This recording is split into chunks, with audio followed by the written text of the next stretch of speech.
का हो बतिया बुझ का बुझी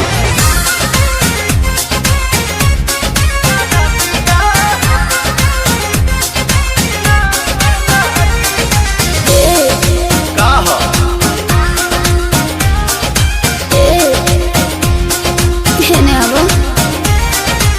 बैठलो सादावा से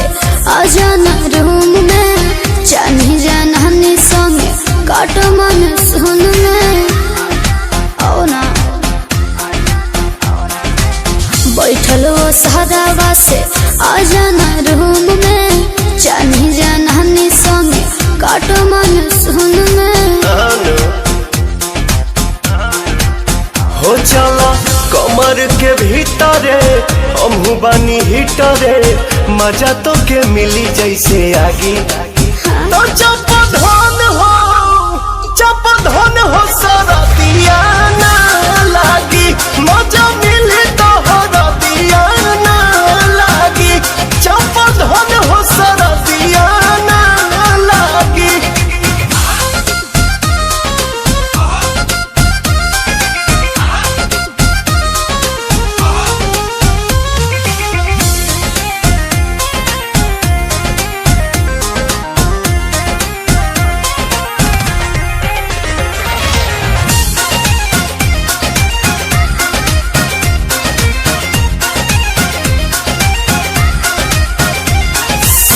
अब भगा दो जरैया के कम नहीं पड़े रजैया के हवा पता भतर तू हमार बन जाके वहिया तो नैया के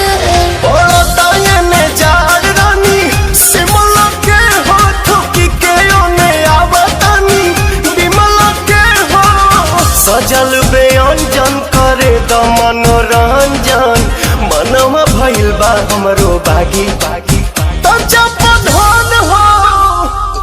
धन हो सरदिया ना लागी मजा मिली तो हरदिया ना लागी जब धन हो सरदिया ना लागी